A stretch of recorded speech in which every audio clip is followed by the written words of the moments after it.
Hello, everybody. Welcome back. Hope you've had a little stretch, got a cup of tea. I'm sure Annie's there drinking her essences of her. I'm sure they were all wine. I think I might try it with sherry. Welcome if you've just joined us. It's tough to be on all day, so thank you. I appreciate you dropping in and off. And I'm so excited again for our next speaker, Leanne Elich. She is an absolute powerhouse of a lady. I will just say, hello, Leanne. Are you there? So you pop on the screen. Unmute myself. Hi, good morning. Good morning. Hey, Karen, how are you? Hey. It's nice to see some familiar faces, isn't it? Yeah.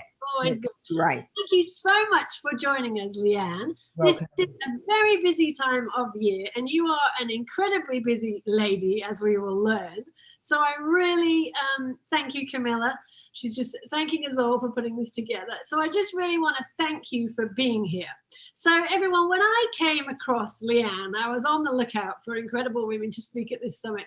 And I came across Leanne, and if you've been listening to me over the last few days, or if you know me, you will know that I speak my mind and I put my heart on my sleeve. I came across Leanne and I read her bio and then I clicked off because I thought, I don't think I'd understand a word she says. Like, she's so incredible that this is amazing. Anyway, we had a big back and forth, and I just thought I have to put her on, even if I can't understand her, because you are just a powerhouse. You started in the medical world and became a specialist there, which I'll leave you to tell us about.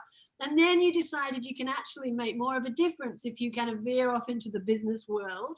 And now I know you run your own successful consulting company. So I think I'm just going to start by welcoming you, thanking you for your time, and then asking you to tell us the story of how on earth you got here. You tell us the bits of it. Sure, I'd love to. Thank you. Good morning, everybody. And thank you for joining this incredible group. And Sally, thank you for having me on. And I think this is such a great idea that you have put together with the Mindset for Mumpreneurs and just female entrepreneurs and female leaders in general, because we are worn out. We've had a big year. Regardless of what's going on in our lives, our personal lives and our work lives, we've all had a big year, and we just need, most of us are just done. We just need to recharge, as you said, reconnect. And when you asked me to talk, I jumped at the opportunity because I thought it is so important to me and so important to a lot of women that we can't keep juggling all the things that we do, and we need to just give ourselves a break. Yes. So I thought, you know what, I'm going to hop on. I'm going to say it's okay to just relax and take it easy, and also not to be perfect. So thank you so much for inviting me on here, Sally. I really appreciate it. Thank you so much for being here. Thank you. Welcome.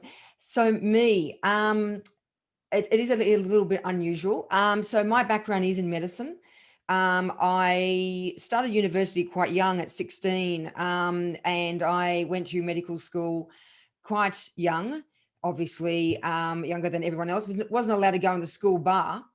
Can I interject? How do you do that? Were you one of these amazing Dougie Hauser prodigies? No, I wasn't amazing, but I was an accelerated student. It's just one of those things. Just one of those things. Anyway, so yeah, but I couldn't get into the uni bar. They wouldn't let me in. I couldn't get any drinks. All my friends in the bar. Yeah. So anyway, I couldn't even fake it because there wasn't very many of us. So we were on the list. So we were targeted. But anyway, so went and went to uni, and my specialty was in oncology. And then when I graduated, I started at Prince of Wales Hospital here in Sydney, specialising in paediatric oncology.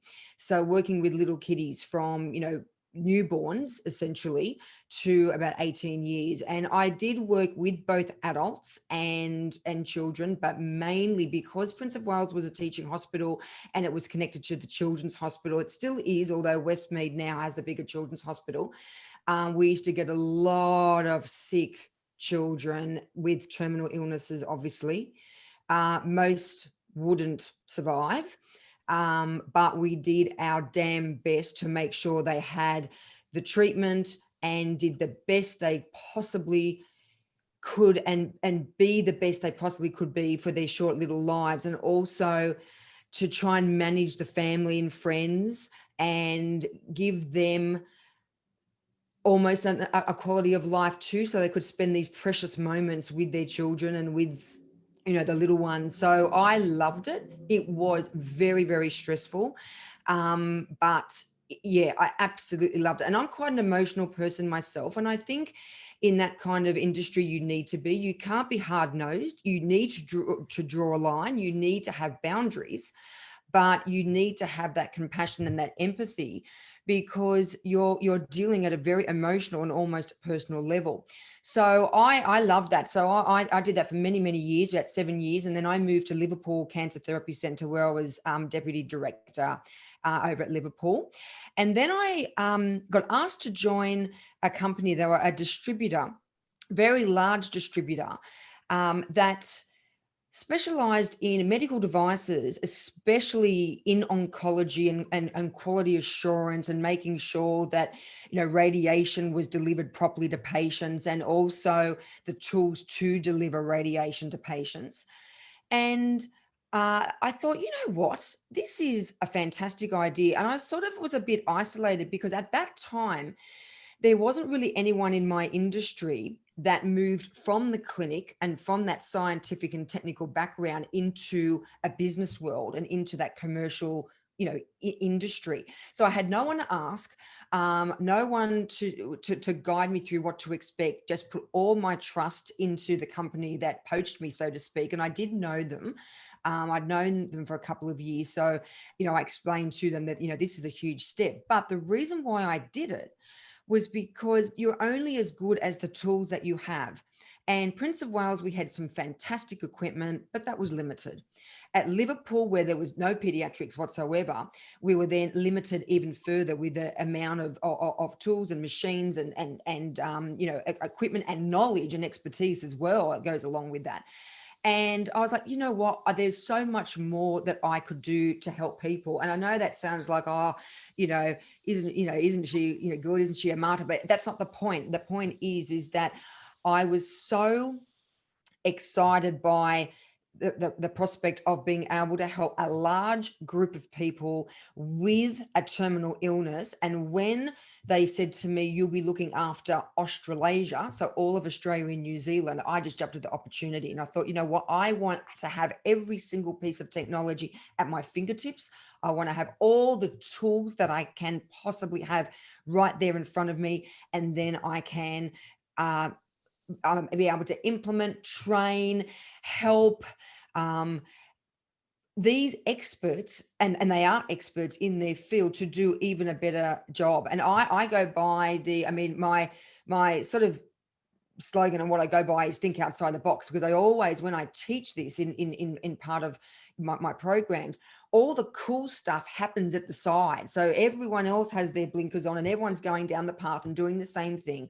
But if you just broaden your perspective a little bit, which is exactly what I did when I transitioned from clinical to industry, and have a look at what's going on around you, you've got all this cool, awesome stuff that's happening, that, you know, you should, if you can, get your teeth stuck into.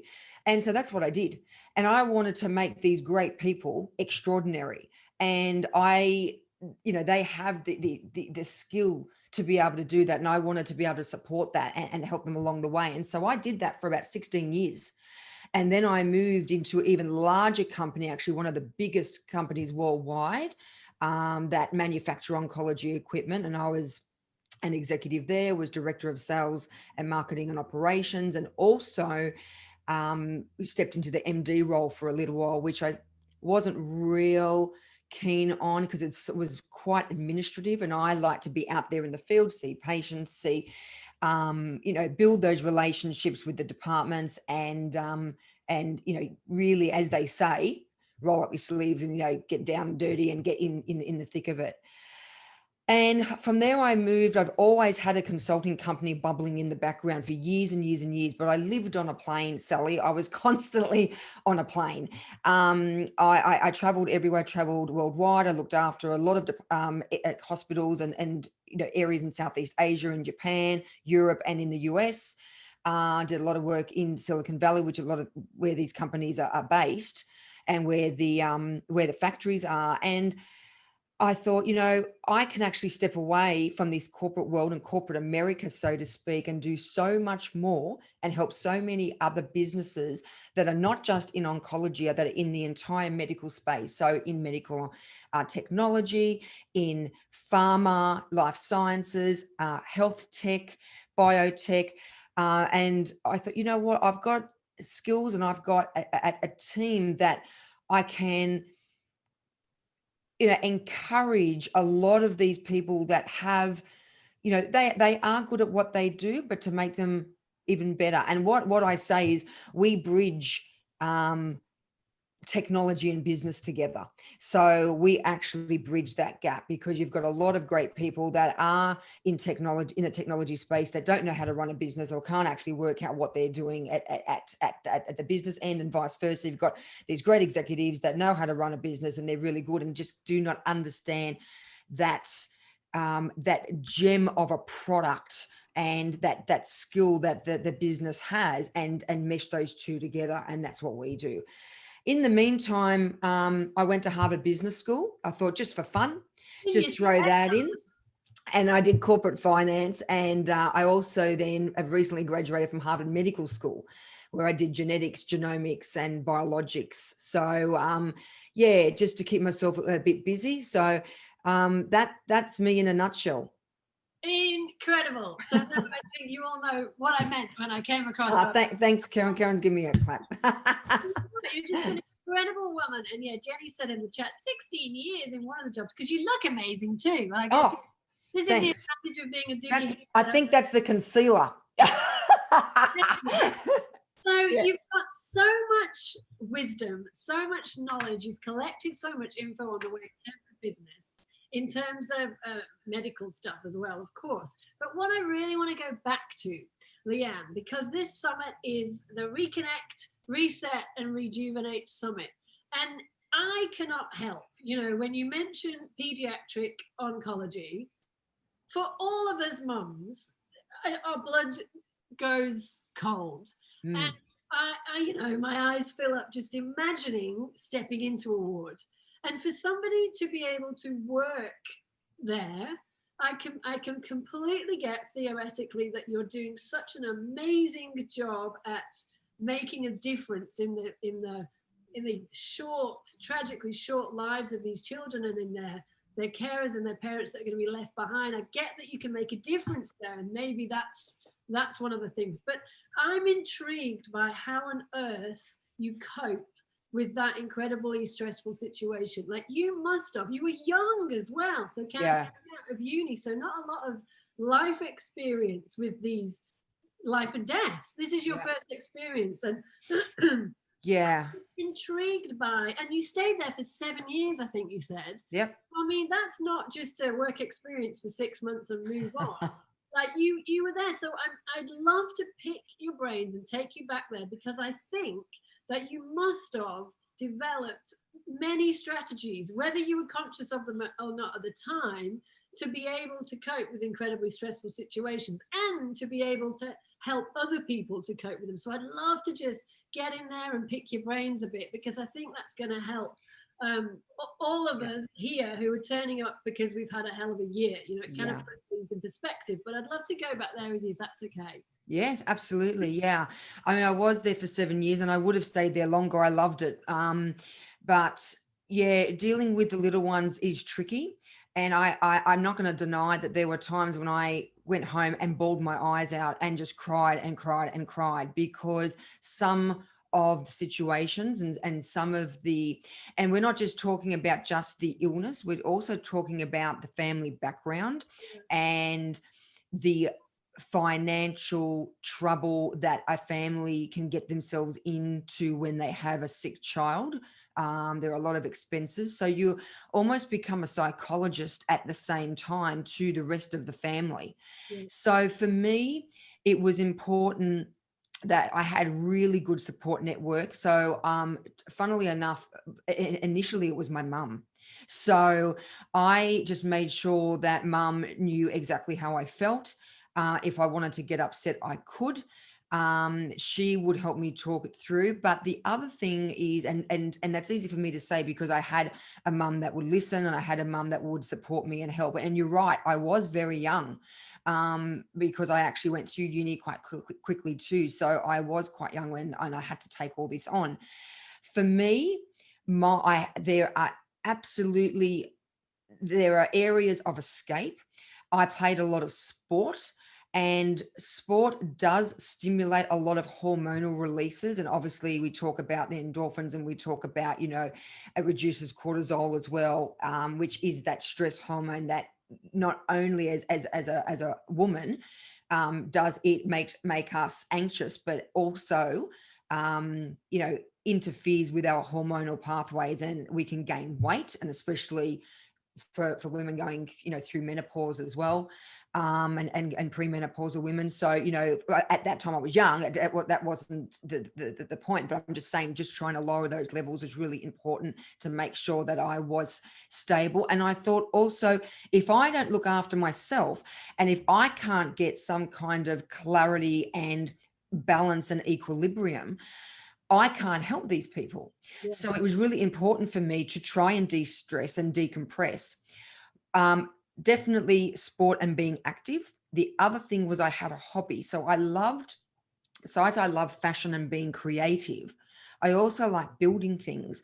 So right from when I was very, very little, I used to build, silly things out of, mum would keep toilet rolls and, Scotch tail rolls, and I build things. But I used to have sort of almost like Meccano sets and things that I would and so it's almost like jigsaw puzzles are the same. You're still stimulating your mind, but at the same time, you're relaxing. And because you've got to concentrate and be strategic, you actually have to switch off. Yes. You can't sort of think, oh, I've got, I'm just, this is just hypothetical. I've got Cindy tomorrow. She's got a Ewing sarcoma, and I need to, think about what kind of modality I'm going to, treat with.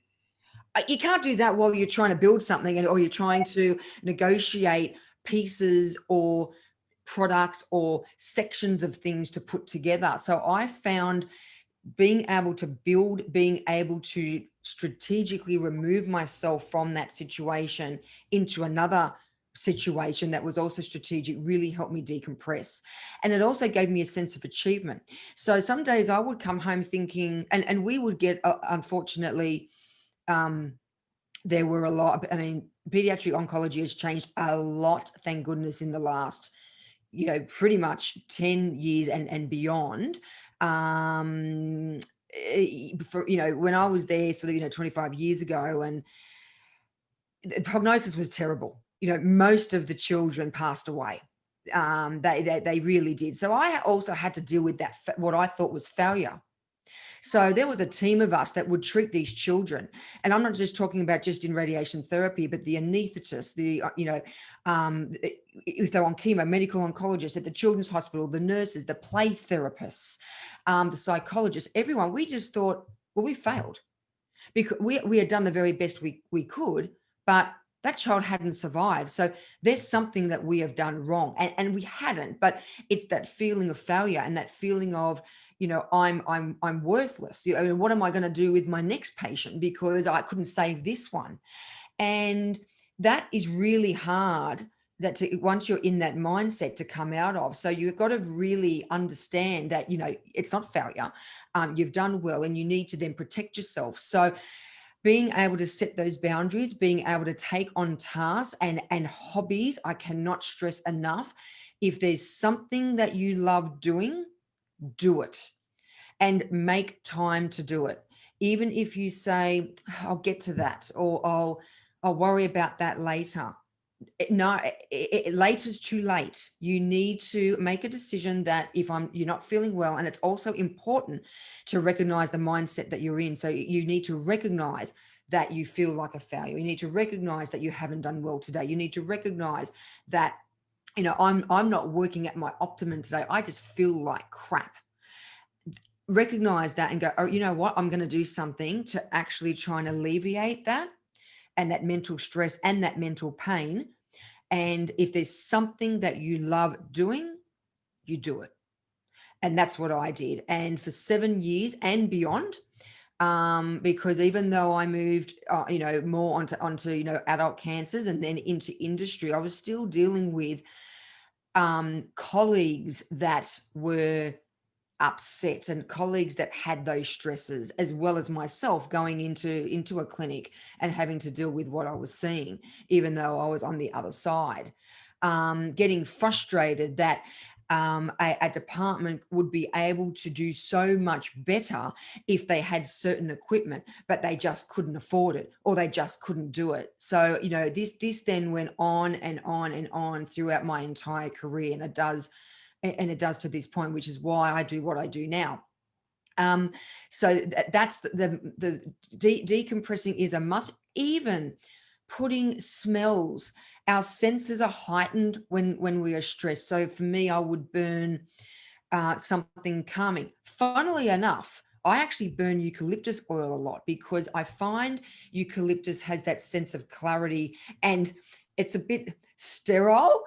So I'm used to working in a sterile environment that gives me comfort. So I will burn eucalyptus, or I'll burn something like lavender if I need to just, you know, calm myself, or bergamot, or even something like sage that if I need a little bit of cleansing. So I have like an atomizer where I'll burn.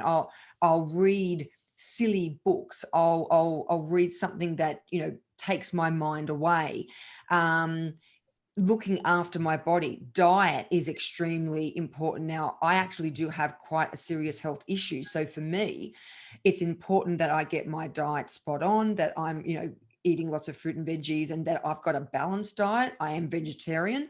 So, you know, I need to make sure that from a protein perspective, which, you know, it ignites your muscles, it strengthens your connective tissue, it gives you, you know, it boosts the way that your body feels, and also carbohydrates that, you know, stimulate serotonin. So serotonin is, you know, feel good hormone, you know, which a lot of people actually need that replaced because their, you know, neurological receptors aren't you know, accepting those serotonin molecules. So, you know, they might be on antidepressant, which is perfectly fine and actually really, really good.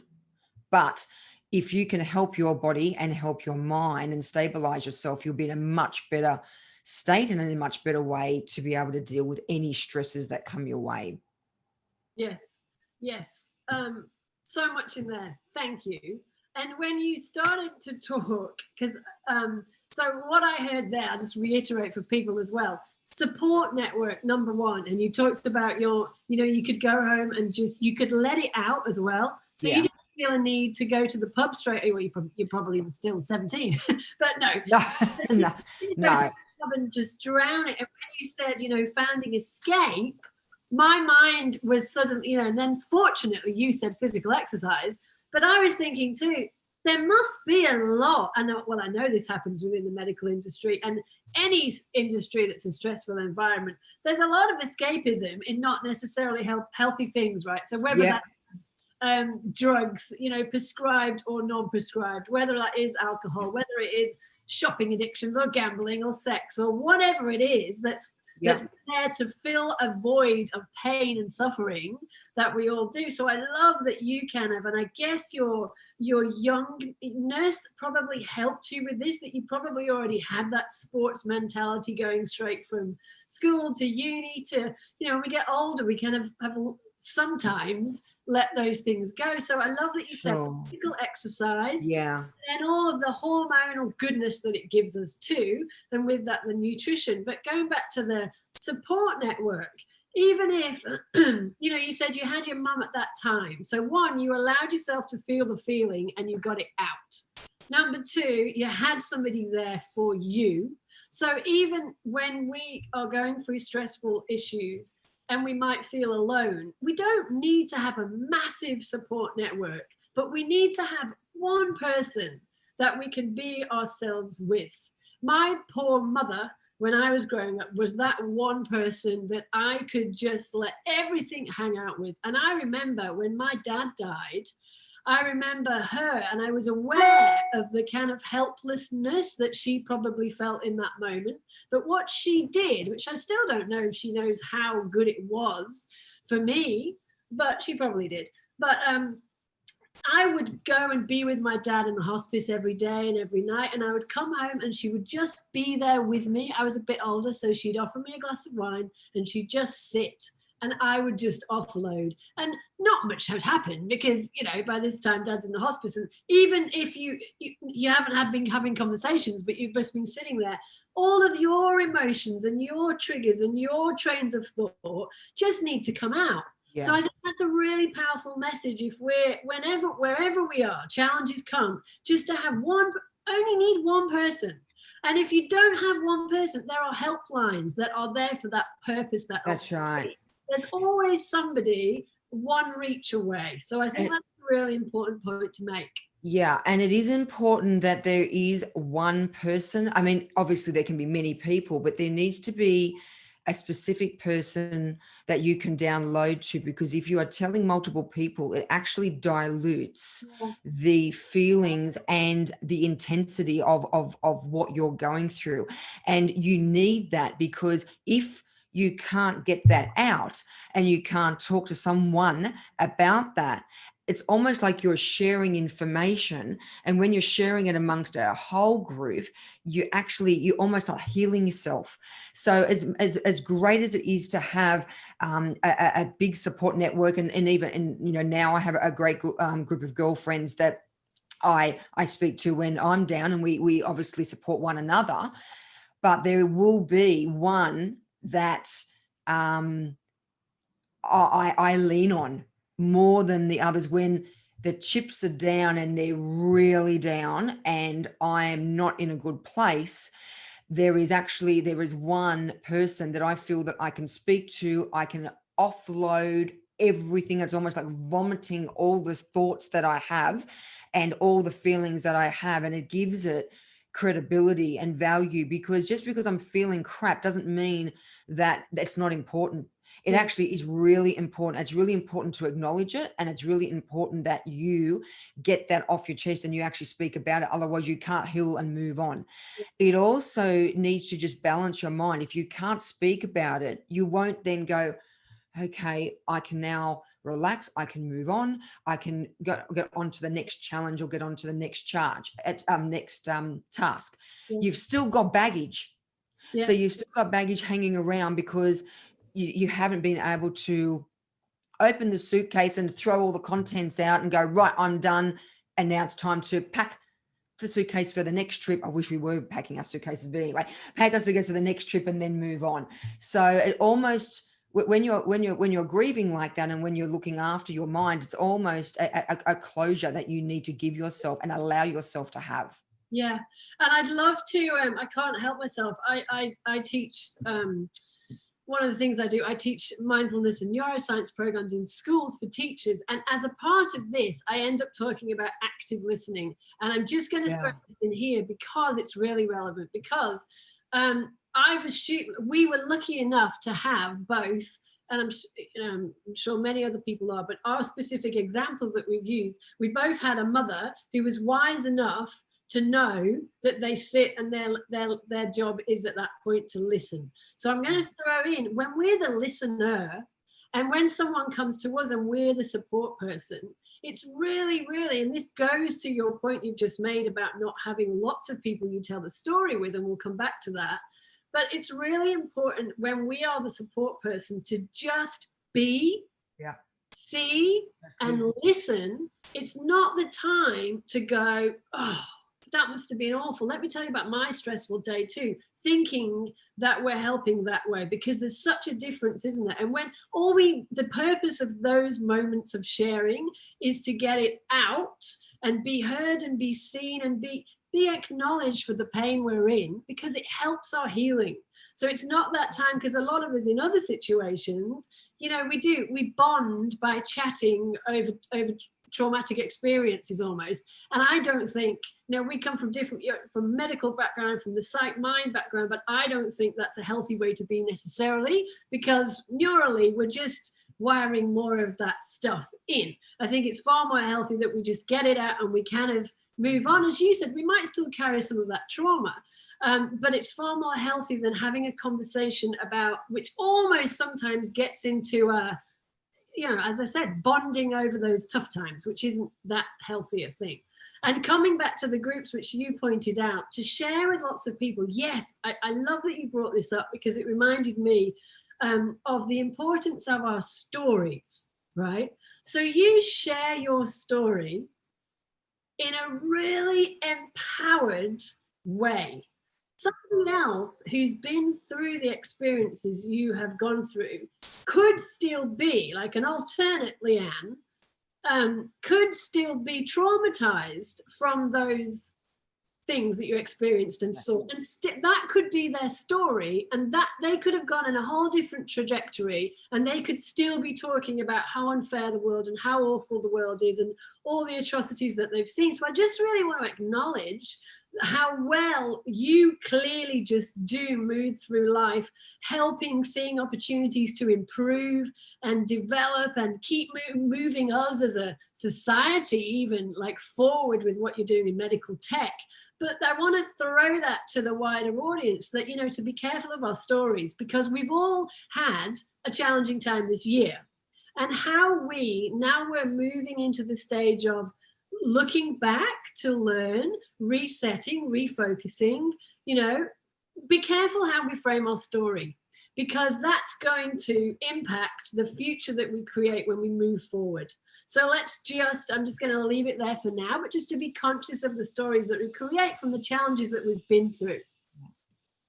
And then I want to move on to, you said something else really, really, really brilliant about changing your brain state, basically. So you were saying for you, it was, you had this, you've obviously got one of these incredible brains that I'd love to go and have a look at. But, that you like. I don't know about that.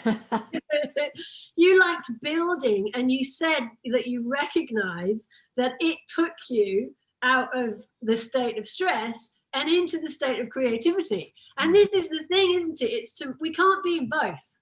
So we're either in stress or we're in creativity, or, we've turned on the bit of the brain that helps us to think creatively and solve problems. And I love that your consulting is now thinking outside the box, because you can't do that when you're in a state of stress. That's right. That's exactly right. And well, you can, but if you build something, it will fall down. Yeah. So it actually won't work. So yeah. you need to have that equilibrium. And the thing is too is, I mean, it sounds like I've, solved all my issues. By no means have I. I just am very in tune with, and I've been through, a lot during my life, and I'm in tune with what works and what doesn't work. And I've made many, many, many boo-boos.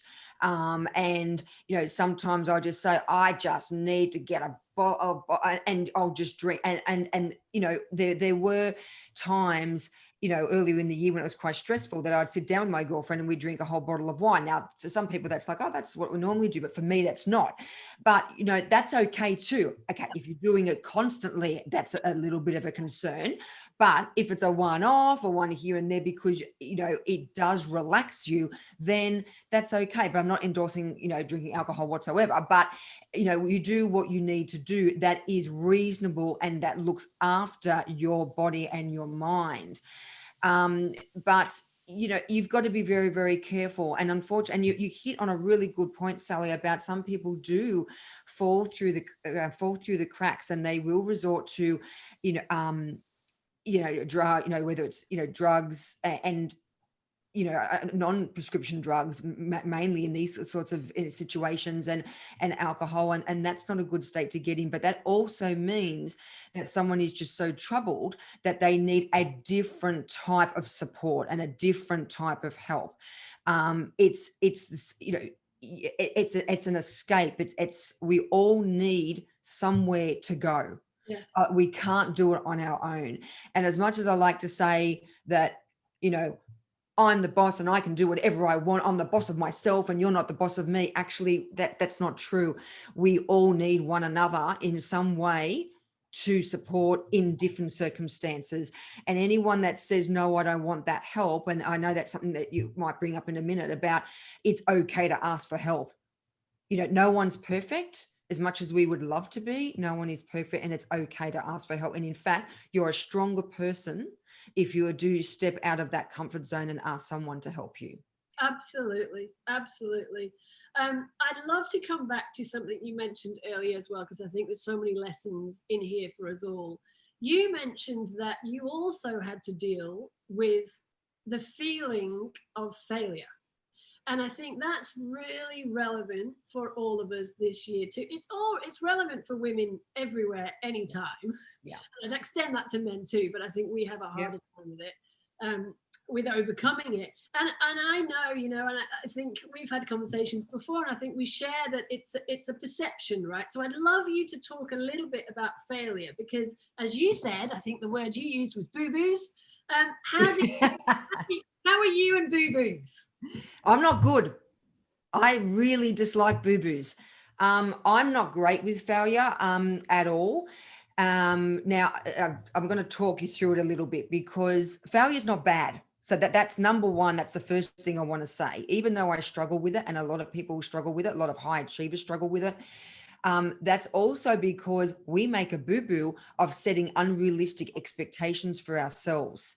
And you'd think after all this time and everything that I'd done that I would know, and I have my mum and I also have my closest girlfriend saying to me, you are too hard on yourself. Now, when I've got these people telling me, and they have all my life, you think I'd learn, but no, you don't. I'm hardwired to think like that. Now, that's okay as long as I don't hurt myself. But what happens is that for me, something very small, I will deem as I failed. Where for someone else, it will be, oh, it didn't work out. But also, the way that you interpret failure is really, really important. And what I've learned is when I was younger, and I saw something as a failure, as either failing and it was to me failure, I'd get upset. I'd punish myself. And the thing is that sort of comes from childhood anyway, where, for instance, we sit exams and heaven forbid, if you got an F, which is failure, you got punished, as in you had to repeat that lesson. You had to redo that semester. You couldn't move on to the next part of the course with your classmates. You weren't going to graduate. You weren't going to get the job. You weren't going to get the position that you've dreamed of your entire life. So we've actually been trained to feel that failure is negative and that we should be punished. And that's not right. You learn from failure. Yeah. So failure is something that I take on, and there is some, I think it was in a Forbes article where they say failure is setting you up for success, because you don't want to fail all the time, but the boo-boos that you do make, I'll go, right, okay, I didn't do that right, I'm going to learn from that. And then you might make another boo-boo. Now, as long as you're not doing something that is hurting yourself or others, then that's fine. Now, these failures are actually lessons. So they shouldn't be an F word. They should be an L word, to learn and have lessons and to move on from that. So I think we need to get out of our heads, and women are more prone to it. You're right, because we are hard on ourselves. We don't, we multitask, and multitask is another thing that I absolutely dislike, because it's the most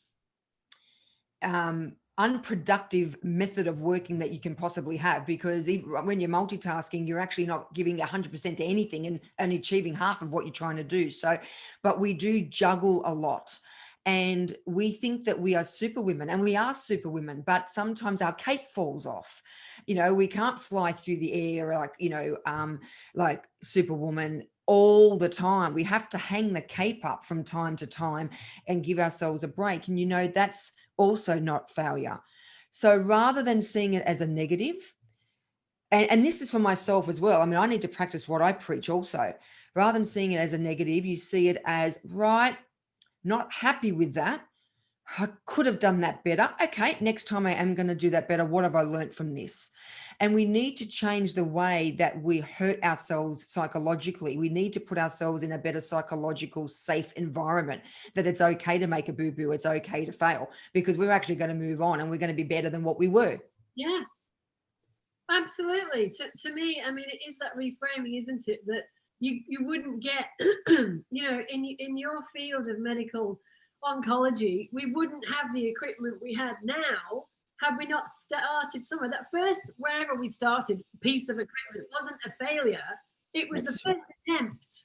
And then we got better as a result of it. Yeah. And I think failure, it's just like we have to teach our kids this, don't we? We do. We just got to keep going. You have to have failures to learn what doesn't work so that you evolve and grow. It's part of being us. So I think for everybody that feels, and I've spoken to people who have used the words, this year's been, you know, just a shocker, or this year's been a failure, or let's not talk about this year. I think, no, let's be careful. Again, coming back to be careful of how we frame this year. Let's look at the incredible growths. It's a cliche, but it's so important because it's so true, because it affects how we store that whole thing neurologically and where we're at to improve next year. It's like, let's look at those failures and identify all those opportunities for growth and what we got out of them and what we know doesn't work and how we can change and how we got around things and how we pivoted and how we were able to be flexible. And we might not have been as successful in one area as we wanted to at the beginning of the year before we knew how much the world was going to change, but we might be able to celebrate the fact that we were flexible enough to bring something new in. You know, let's just really look at and be kind to ourselves as how we look at those failures. Absolutely, 100%. I love what you've just said. And to be honest, my concern is that a lot of people are saying, oh, 2020, I never want to think about it again. It's a total failure. I want to write it off. I want to pretend that 2020 didn't even exist.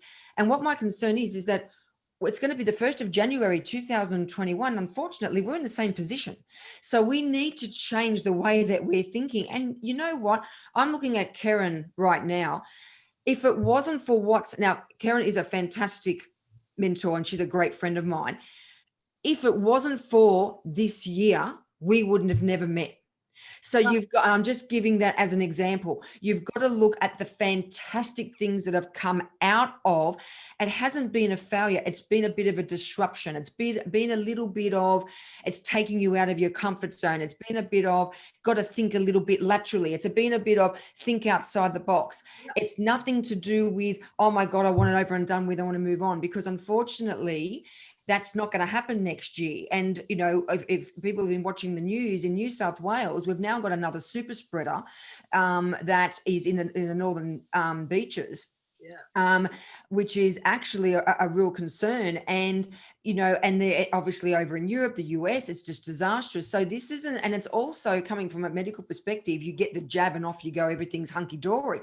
That's actually not right either. And that's also a concern. And that's from a media perspective, giving the wrong information.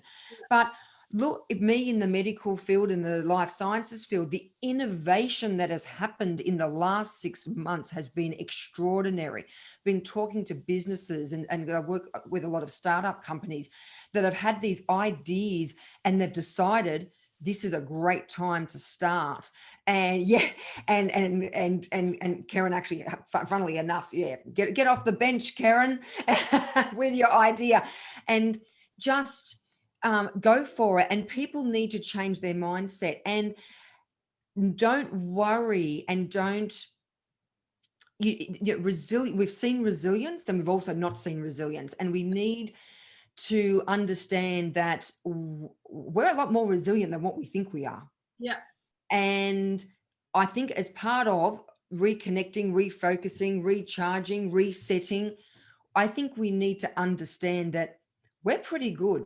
We are actually quite good with change and we are quite resilient, and we should give ourselves more credit than what we do. But it's time to just balance ourselves and go, you know what, it was a challenging year. I made some boo-boos, but so did Tom, Dick, and Harry. We've all learned a great deal. Let's just take a step back. We almost need to take a helicopter view, and over the Christmas period and over this time that we just be kind to ourselves, be kind to our mind, and just look forward to what 2021 is going to bring, and the new relationships that are going to build, and the new awesome stuff that you're going to do. And let's think about how we're going to do that. And let's also bring that network in of friends and family that we may have neglected because we have been so overwhelmed with what's going on. Let's bring that in and move forward. And I think that is really important. So when we do the 10-second countdown, and I'm going to be with a small group of friends, I'm going to be celebrating, because next year is going to be fantastic. And I think everyone should be positive and look at the good that's come out of it rather than the bad. And there has been some horrible, horrible things, but we can't change that. No. And we have people on here who are in Europe, and we have people on here who are in America, and it's a different saga over there. So we have had some awful things, and we've seen some awful things, and we've been through some awful things. And for those, our hearts go out to people who have lost people. Absolutely. There's been more of that this year. But I agree with you in that when you say next year is going to be a good year, next year is going to be a bloody great year, because we're going to make next year a bloody great year. And if we make that decision, and we have rejuvenated and reset and rested and reconnected and looked back and learned and got our mindsets on straight, and we were talking earlier with the speaker who was like, we got to get clarity over the vision and then hold on to that. And then for me as well, there's another part of who is that person, and focusing on becoming that person. So it's not necessarily the things we have and but when we've got to where we want to be, who are we? How do we show up as? And then that for me, this is the work, is to become that person, because when we're that person, all of that stuff that we were trying to get will be there. So it's like, let's drag this body into that future we created with full clarity and vision, and let's create a great year. That's right. With you, I will be going with my teacup full of champers. Is it great? Yeah, let's go forward, because we are creating a good year. And I love if all women everywhere were creating a good year together, because we've been talking throughout the summit of the power of us together. Yeah. The other thing too, and we touched on this a little bit when we spoke before, Sally, was we're all grieving. In one way or another. We are grieving this year. We are going through, doesn't matter how many stages or which stage that someone is at. Whether it's the grief of losing someone, the grief of, losing your business, the grief of, financial grief, family grief, personal grief. There is so many, even grief that you can't get together with someone who, because you're living in a different, there is so, the list is endless. And we need to understand that it's been a sad year. There's been great things that have come from it, but pardon me, there has been a sad year also. And we're allowed to feel a little bit funny, and we also are allowed to grieve. And that's what we need to understand, that's also a process. It's also a process that I think people should concentrate. They're going into next year and having that sort of uplifting and empowering outlook, that you can get over that grief, because you don't want to, if you can, transfer that into next year, because next year's a new year and it's going to be fantastic, like you said. So, but give yourself time.